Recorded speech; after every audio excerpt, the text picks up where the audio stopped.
Good morning, ladies and gentlemen. Here are the top stories of the day as covered on Mega News. Greek members of parliament have approved the 2026 state budget after a 5-day debate. The final vote was 159 in favor and 136 against. Lawmakers exchanged sharp words over farmers' blockades, high prices, and the Aegean scandal.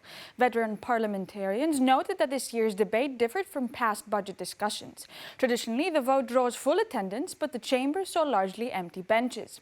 Many lawmakers appeared only briefly to deliver their speeches. Those remaining were mainly party parliamentary spokespeople. In a speech, Prime Minister Kyriakos Mitsotakis said the budget aims to support disposable income as a shield against inflation. He also outlined measures to address the housing crisis, including a large-scale renovation program covering up to 90% of costs and new restrictions on short-term rentals in Athens and Thessaloniki. The Prime Minister highlighted that Greece has returned to economic growth with wage increases focused on the minimum wage, and said the state is now able to return around 3 billion euros to society rather than impose austerity measures. Greek farmers remained at protest blockades for another day, maintaining pressure on the government while seeking formal talks. No breakthrough has been announced, but farmer representatives continue internal meetings to reassess their next steps. Tensions are expected to rise today at the Malgara junction in northern Greece, where protesters plan to close traffic lanes towards Thessaloniki from noon until 8 p.m. Organizers say the action could still be reconsidered depending on developments.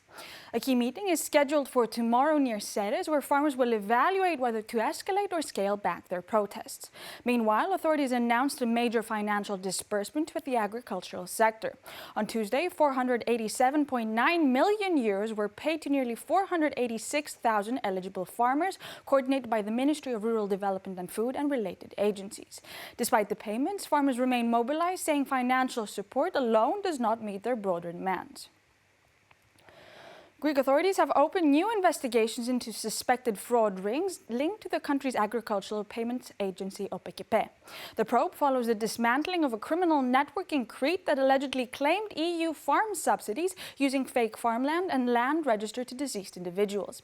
Investigators say at least 8 additional networks are under scrutiny nationwide using similar methods. Reports indicate these new cases involve multiple participants, often organized along family lines, and authorities are also examining possible political connections. Of the 8 networks, 4 are being investigated in Athens, 2 in Thessaloniki, and the remainder in Crete. Officials say the schemes relied on coordinated false declarations to obtain EU agricultural funds. Authorities expect to formally present the cases after the holiday period. No arrests or charges have yet been announced. Greek authorities have filed felony charges against the 16-year-old girl accused of stabbing a 14-year-old classmate inside a school in Athens. The attack occurred midday in the Kypseli area after a verbal dispute between the 2 students. Investigators say the older student used a knife, seriously injuring the younger girl. She was taken to the hospital, treated for deep wounds to her arm and abdomen, and is now in stable condition. Prosecutors charged the 16-year-old with attempted homicide and carrying a weapon inside the school. She's being held at police headquarters and will appear before an investigating magistrate. Witnesses say the accused had transferred to the school just 1 week earlier after being expelled from another school for aggressive behavior. Authorities confirmed this was not her first violent incident. In July, she allegedly stabbed another student, and in October, she was arrested carrying a knife during a fight. Experts question how she was moved to a new school without a full risk assessment. Students and parents say current psychological support at schools is insufficient. The incident briefly led to a school protest at the school. Classes were disrupted but have since resumed.